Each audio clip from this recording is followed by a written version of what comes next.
As sunny California makes way for another hot summer, I'm using the money that I set aside for my 164's air conditioning to board a flight to New Mexico, where a much cooler and more comfortable daily driver waits for me. 2004 Volvo S60R. Patreon got a detailed first look at the car, which is mine, just as soon as I clean it.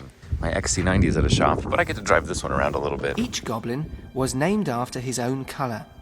Red, orange, yellow, green, blue, indigo, and violet.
It's like 1,000 grit sandpaper, maybe 2,000 grit.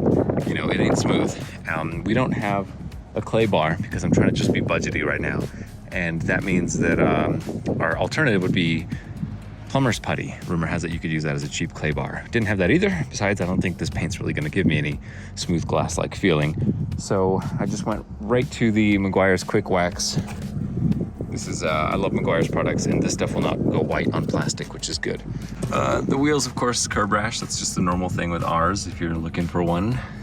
They are rashy. And yeah, oh yeah, begin the puns, you know? It's Atacama with a side of rainbow. Still gonna clean this. I haven't done anything inside the car. We'll start with vacuuming, but I, wanted to experience the warm weather while I could. This back wheel, for whatever reason, is heavier than the rest, both in the damage here that gets through the coating, yikes, to the amount of dirt that you saw me try to clean. I couldn't get it. Maybe I shouldn't have even started, because if that was solid black, at least they would all kind of match and it could give an evenness, a look to it. But I was stubborn and kept trying, but it's not worth it. This wheel will probably be replaced. Tires, 235, 45, 17. It's cleaned up okay. This is the most troubling thing so far I've discovered. Water on the inside. Boy, what a nice interior, huh? There's water getting in through that top seal, a lot of it, so I'm actually gonna have to come up with a solution there. It might just be as simple as an RTV strip or something like that. This wheel's very pretty. Attractive.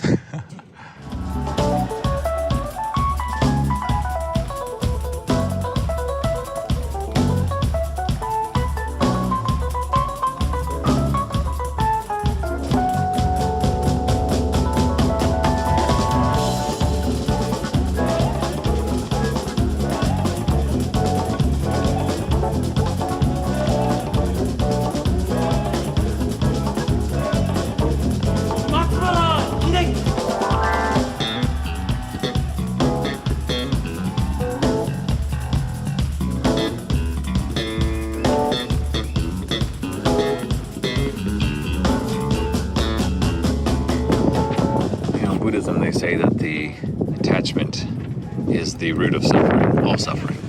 And as soon as I let go of the attachment that this interior needs to be pumpkin spice orange, I started thinking, oh, maybe it is brown. And that made me feel a whole lot better. It's just to say, it's not improving at all. I haven't seen leather this bad in anything younger than 50 years old, and that was with Amy, my 69 164. Not bad for one day. Love this car. You know, when you begin a new relationship and you get your hands all over it and you're touching her everywhere and you can put conditioner in the butt crack there, that's how you begin a relationship. You're starting to, like, you know, slowly move a little bit and you kind of get into a groove and you're like, all right, okay, we're dancing, we're good. And then you take her for a drive and then you realize, oh yeah, there's a lot of problems here. Your father didn't love you, and that's fine. You gotta do a little bit of work, but as I learned from my dating coach, how you see them, how you meet them is how they are. Don't worry about changing them. It's just how they are. This is R. I also added a thin bead of RTV into the back window section here, as you can kind of see, to close up the gap and waterproof my back window from further rain intruders, because this is non-acceptable.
Once in a while, at a Volvo dealer, comes a guy looking for a family car, and then he gets tucked into this, or he already wanted a sports car and convinces his wife that, hey, honey, there's safety, and look, room in the back seat for the kids. Fast forward 20 years, and that's why there's red crayons and juice boxes and gum stuffed in pockets and crumbs and kibble and dog hair and knees in seats and ripped upholstery. And what's otherwise a car that is really pristine at every car show, because those ones are the ones owned by older folk, retired folk, people who put down blankets for their dogs and bibs for their kids. I love this car. Everything's fine. It's cool. It's not perfect. I need it to be that way, so I can just, appreciate it, and it'll look really good on the trailer. I have discovered that this rear window was indeed replaced. I should have just looked at the obvious signs. These are not attached, the defrost heaters. The top being leaky, the headliner has water spots, and as I was vacuuming, gaps in the glue at the bottom. I have to go in there and fill that as well, because we are getting a lot of leakage. I could see sunlight through some of those gaps. Whoever did the installation, very poor job. But who can complain now? Won't do me any good. Just gonna keep vacuuming, keep making the car pretty as best as I can. Here in the trunk, I have been cleaning, and after cleaning, I found some of the missing hardware clips and things that were taken out during the repairs. Up here, these cables actually need to click back into their... Very good. And like this has a square clip that looks like that one, and I found it, and it was all the way back here in the corner with some other stuff, including one of these. I don't know what that's for, but I'm finding things. I've reattached the backrest bit here. This side unclips, and then it pushes that way, and the whole thing comes out. If you need to change your bulbs, there's all the access there. Thankfully, these are still in piece. I don't have the midway folding grocery bag flap. I think I might pick up one of those from the junkyard tomorrow.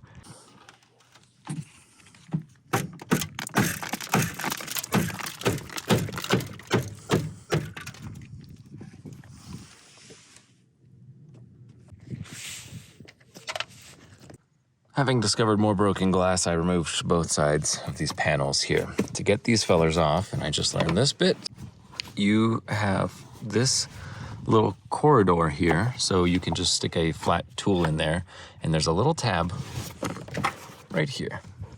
And as you depress that, either from the very top or if you can reach to the bottom, that's great. It'll unclip, and then what you want to do is smack it with it slightly toward you, smack it this way. Smacking it that way will release this pin here, which clips onto the backside of this little failer.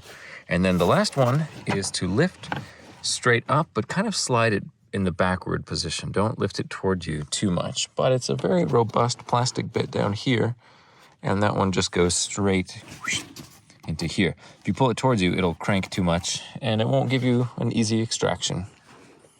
Okay, that's that. And you know what's interesting? A lot of the sides of these seats are vinyl, but it looks like the whole backside of this is leather. They just did this entire piece in leather. Very cool. Make it easier to clean as well. And unfortunately for me, I'm just gonna keep finding shards of broken glass, tempered, but crumbly. And I don't want this getting on this driveway or in my tires. One additional thing worth mentioning, it does remain quite loose with everything clipped into place. So don't beat yourself up over this thing not being snug and tight like a newer car.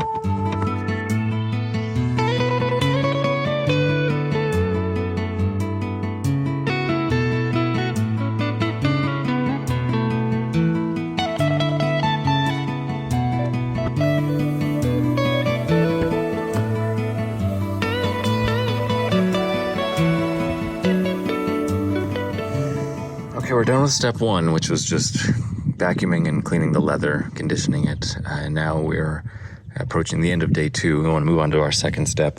There's a couple of squeaks I want to lubricate. This is also good for any sort of rubbers and plastics. But if it does get UV, I need to put my fave 303 aerospace protectant. I'll be using this to cover most of the dashboard except for the leather gauge cluster cover. I'll be using this on the plastic part of the door panels. And what else is plastic? A couple of things under the hood, but oh, the door seals. All the door seals around should get a nice coating of this to keep them supple. They don't get much sun though, and they don't seem to be in bad shape, but it's just one of those extra bits of effort.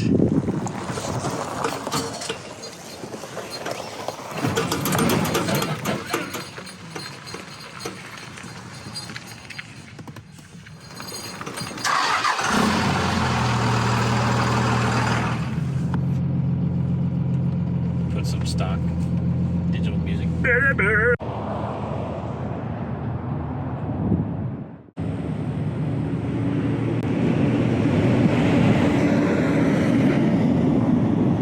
It's the beginning of day 3, and we're gonna go take another R out of storage, and I'll show you what else is hiding there.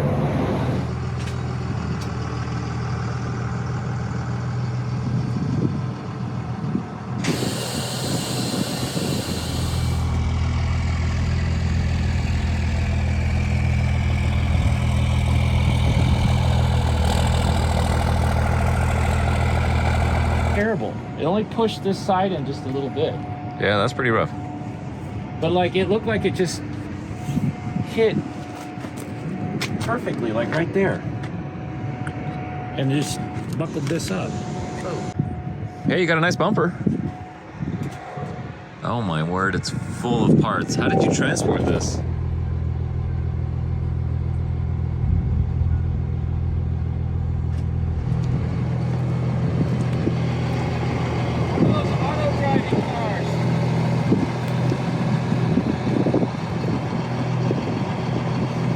Car for a walk.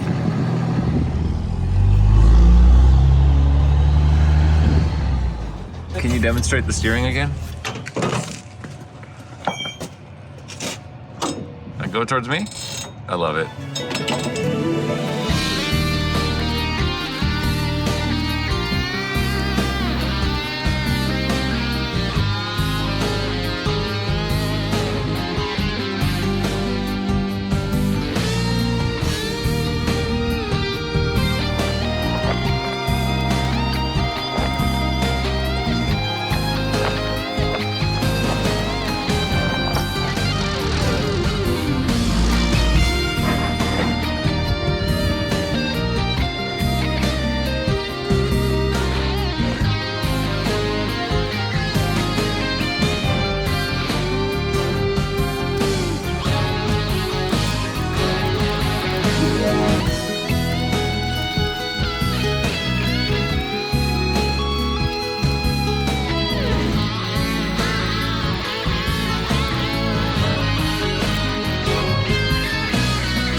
had said earlier that the R I'm buying has a 2005 rear bumper, but you know, I'm looking at it now and the sensors for parking I think started in 2005, but the lower valence is different on the other 05 here.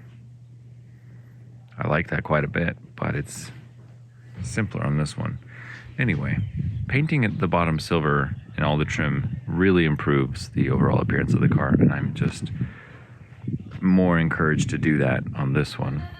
You can also see that the car looks more, I don't know, muscular, filled out, with the bottom parts here being painted silver as well. This just looks older, a little dated. I don't know what it is, but I like the brighter colored wheels. It feels like it's got some fresh new shoes on there versus black, which just sort of shrinks the space. Not Zorn's choice, just something that, you know, whatever kid bought it decided to hoon around with it until it got too broken for him to work on. And that was his choice to spray paint them black. First thoughts on inspection. We definitely have a blown out strut. Look at all the oil up there. This is a layer of oil that has caught all the dirt. And inside the boot, we are nothing but greasy. That bushing is pretty torn up. Not to the point where you can see light underneath it, but very common for these control arms. Lower control arms on newer cars just seem to be that way. Not in great shape, but not completely disintegrated either. Passenger side, bushing, even worse. Look at that, yum. This is all power steering fluid that's leaking. I need to replace the pump. It is overfilling, overpressurizing. Rumor has it when you put the wrong kind of fluid in there, it's gonna overpressurize, break the seals on the hoses, and then even changing back to regular fluid, you're still gonna have leaks and weeps. So as I investigate that, I'll report back my findings. But bushings, not so great up front. So I'll be pulling the control arms, and of course the strut mount here does not look nearly as oily. In fact, there's no oil. The code for the 4C active suspension is just the front left. All right, the sun's gonna get low, and y'all have waited long enough in a video, so I think it's about high time we go for a drive. Oops. Okay, door panel's back on, all the stuff's put away. Now we can go for a little bit of a drive here. But you know what, we don't have any tunes, so let's see. What do we have? There's no auxiliary cable on this here. DJ Alpha Beats Mine 9 mix. 2F Big Booty Mix number 10. That's a winner, folks. Nice.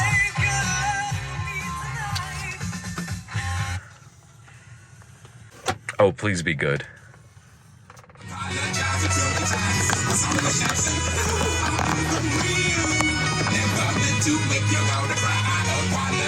How fun is that mix? Let's go get some gas.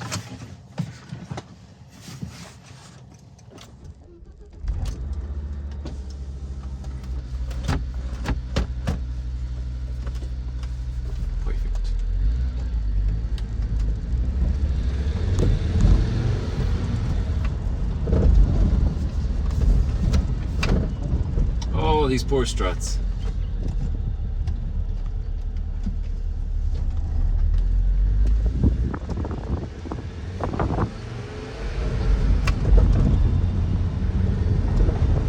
Five-cylinder Volvo engine sounds really good. It's like,